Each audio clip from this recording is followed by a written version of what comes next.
नमस्कार, मी सतीश कुलकर्णी. उद्या सर्व पितृ अमावस्या 14 ऑक्टोबर या दिवसाबाबत गेल्या अनेक दिवसापासून व्हॉट्सअपला अनेक नामवंतांनी, अनेक ज्ञानी, गुरुजी वगैरेंनी काय करायचं, काय करायला पाहिजे, काय नको हे सर्व व्हॉट्सअपद्वारे सगळ्यांना सांगितलेलं आहे. या मीडियामुळे अनेकांना या दिवसाचं महत्त्व जाणू लागलेलं आहे आणि उद्या जो तो आपल्या परीने तर्पण, श्राद्ध, अमुक तमुक आपल्या घरात किंवा जवळची स्थानं आहेत तिथं करण्याची शक्यता आहे किंवा करतील. उद्या 10 वाजता पिठापूरला श्रीपाद चॅरिटेबल ट्रस्टतर्फे हा विधी होणार आहे. गुरुजींबरोबर चर्चा झालेली आहे. सर्व नावं त्यांच्यापर्यंत पोचलेली आहेत. गुरुजी ते स्थान महात्म्य पाहून आणि तिथली गर्दी पाहून हा विधी निश्चितच चांगला करतील, कारण पिठापूरला हा दिवसभर विधी चालूच असतो. मला अनेकांनी विचारलं की आम्ही या दिवशी काय करायचं. मी परवाच पिठापूरून आलो आणि उद्या मी आमचं गोगाव नावाचं गाव आहे अक्कलकोट तालुक्यात, तिथे मी जाणार आहे. जाण्याचं कारण पण अचानक माझ्या लक्षात आलं, मला कल्पना नव्हती. पण मी जेव्हा प्रोग्राम ठरवल्यावर जाणवलं की त्या दिवशी सर्व पितृ अमावस्या आहे उद्या, आणि मी आमच्या गोगाव या गावी जाणार आहे. तिथं आमचं 1 एकर शेत आहे, वडिलोपार्जित. आईचा, वडिलांचा आणि काकांचा मृत्यू झाल्यानंतर त्यांच्या अस्थी आम्ही आमच्या शेतामध्ये ठेवलेल्या आहेत. तिथं झाडं लावलेली आहेत आणि महिन्यातून एकदा मी जातच असतो. मला जावं वाटतं, कारण ती ताकद आईवडिलांमध्ये आहे मुलाला खेचून घ्यायची, आणि मला जावं असं वाटायची. ह्या दोन्ही गोष्टी घडतात म्हणून मी तिथं जाणार आहे आणि जातच असतो. बरोबर 10 वाजता मी तिथं आईवडिलांना वंदन करून, काकांना वंदन करून, त्यांनी जे उपकार केले तर त्यांच्यामुळेच आमचा जन्म झाला. त्यांचे ऋण फेडायला पाहिजे, ऋण फेडले जात नाहीत, परंतु त्यांची आठवण तर ठेवायलाच पाहिजे, कारण त्यांच्यामुळेच आज जो आध्यात्मिक मार्गाचा विकास झाला आणि सत्य चांगलं लोकांपर्यंत पोचण्याची मला संधी मिळाली. ती प्रार्थना तर मला करायचीच आहे आणि भविष्यामध्ये सुद्धा हे काम वाढून अजून अधिकाधिक त्यांचे आशीर्वाद मिळावेत ही प्रार्थना करणार आहे. ज्या भाविकांना उद्या सकाळी 10 वाजता वेळ असेल त्यांनी आपल्या आईवडिलांचं फोटोचं पूजन करावं. त्यांच्यासमोर डोळे उघडे ठेवून त्यांचा चेहरा पूर्ण पाहावा, कारण लोक आईवडिलांच्या फोटोसमोर किंवा देवासमोर गेल्यानंतर डोळे बंद करण्याचा कार्यक्रम करतात.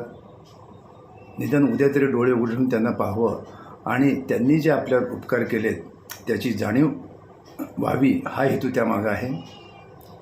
कारण त्यांचं तर आपल्याला कृपाशीर्वाद आहे, त्यांचे संस्कार आहेत म्हणून तर आपण पुढे जाऊ शकलो. परंतु त्यांचा जन्म, ज्यांच्यामुळे जन्मात ते असं अनेक पिढ्या जेवढ्या तुम्हाला आठवतील त्यांचं तुम्ही आज रात्रीच नावं घ्या, नावं लिहून काढा. 2-4 पिढ्याची नावं तुम्हाला मिळतील. त्या सर्वांची नावं घेऊन स्वतः त्यांचे ऋण व्यक्त करण्यासाठी प्रार्थना करा की तुमच्यामुळे ह्यांच्यामुळे त्यांचा जन्म झाला आणि शेवटी आमचा जन्म झाला. आमच्या जन्माचं जे सार्थक आहे ते आमच्या आईवडिलांमुळं झालेलं आहे आणि भविष्यात त्यांच्याच कृपा आशीर्वादाने आम्ही आपला संसार, सामाजिक काम आम्ही पुढे नेऊ, आमचे व्यवसाय पुढे नेऊ. आणि हे करत असताना सर्वांनी, ज्यांना सकाळी जमलं 10 वाजता, त्यांनी परमेश्वराची प्रार्थना, आईवडिलांना प्रार्थना, आईवडिलांना वंदन, परमेश्वराला नमस्कार, या गोष्टी सगळ्या 5 मिनिटाच्या आत होतील. ज्यांना सकाळी जमणार नाही त्यांनी संध्याकाळी कामावरून आल्यानंतर 7 वाजता बरोबर पुन्हा हाच कार्यक्रम करावा. आईवडिलांच्या फोटोसमोर उभं राहावं, देवाच्या फोटोसमोर उभं राहावं, डोळे उघडे ठेवून त्यांना पहा आणि त्यांचे आभार मानणं हे योग्य नाही, परंतु त्यांनी आपल्यावर किती उपकार केलेत हे लक्षात घेऊन त्यांना वंदन करा आणि त्यांना सांगा की तुमच्यामुळं आज हे सगळं आम्ही वैभव उपभोगतो आहे. तुमचे संस्कार नसते तर आम्ही आज इथं नसतो, आमची परिस्थिती बदलली असती, पण तुमच्या कृपा आशीर्वादाने सगळं व्यवस्थित चाललेलं आहे.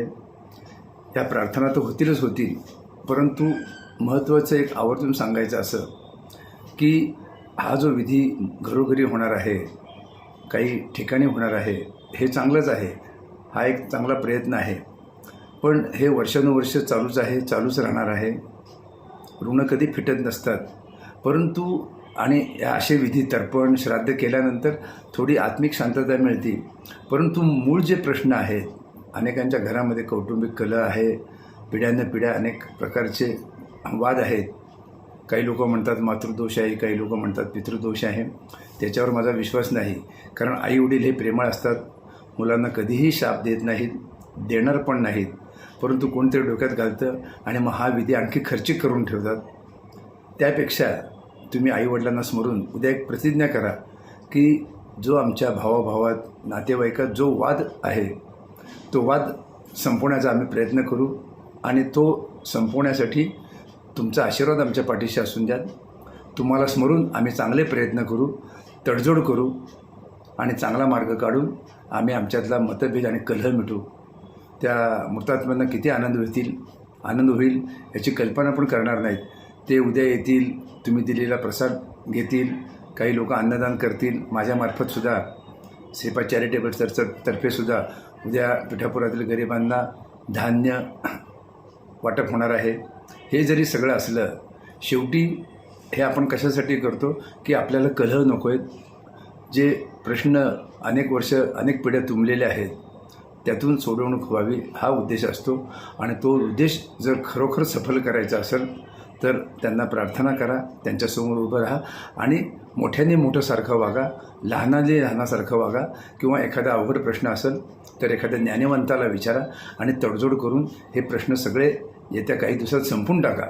म्हणजे तुमच्या मनातली भीती निघून जाईल आणि खरोखरच त्या मृतात्म्याला इतका आनंद होईल की आपण वेगळंच काहीतरी ऐकतो. कारण अशी प्रार्थना कोणी करत नाही, असा संकल्पही कोण करत नाही. अनेक अशा सर्व पितृ अमावस्या आल्या गेल्या, अनेक वर्षे गेली, प्रश्न आहे तसे आहे, त्रास व्हायचा तो होतो, कुणाला ते प्रश्न सोडवायचे नाहीत. परंतु आपण थोडं बदलायला पाहिजे. उद्याचा दिवस चांगला आहे, संधी आहे. एवढं ऐकून माझं जरी एखाद्याच्या घरातला प्रश्न सुटला तरी मला खूप आनंद होईल. मला तर आनंद होईलच, कारण आपण चांगलंच सांगतो, चांगलं वागणं, चांगलं बोलणं हे सगळे प्रश्न सोडवण्याचं उत्तम साधन आहे. परंतु उद्या मृतात्म्यांना आपण जी आदरांजली वाहणार, त्यांच्यासाठी आपण तर्पण करणार, श्राद्धविधी करणार, ते आपल्या कार्यामध्ये तिथे गुप्त रूपाने येणार. त्यांना तुमची प्रार्थना आवडेल, ते तुम्हाला प्रोत्साहन देतील आणि तुम्ही ठरवा आणि कामाला लागा. काही अवघड नाही, कारण शेवटी मनःशांती महत्त्वाची. उद्याची संधी कुणीही वाया घालू नये असं वाटतं. आणि त्यानंतर तुमच्या आवडीचा एक जप 108 वेळा म्हणा, म्हणजे चांगल्या कामाला सुरुवात करायचा तुम्हाला आनंद होईल. याचा भाविकांनी, हे ऐकणाऱ्यांनी विचार करावा आणि हा विचार आजच सर्वांना फॉरवर्ड करा, म्हणजे उद्याच्या दिवसाचं महत्त्व समजेल आणि उद्याच्या दिवसाची संधी वाया घालू नका. संधी येती जाती, परंतु संधीचा उपयोग करून आपल्या जीवनाचं, आपल्या कुटुंबाचं सोनं करा. हे सर्व पितृ अमावस्यानिमित्त माझं सांगणं आहे. नमस्कार.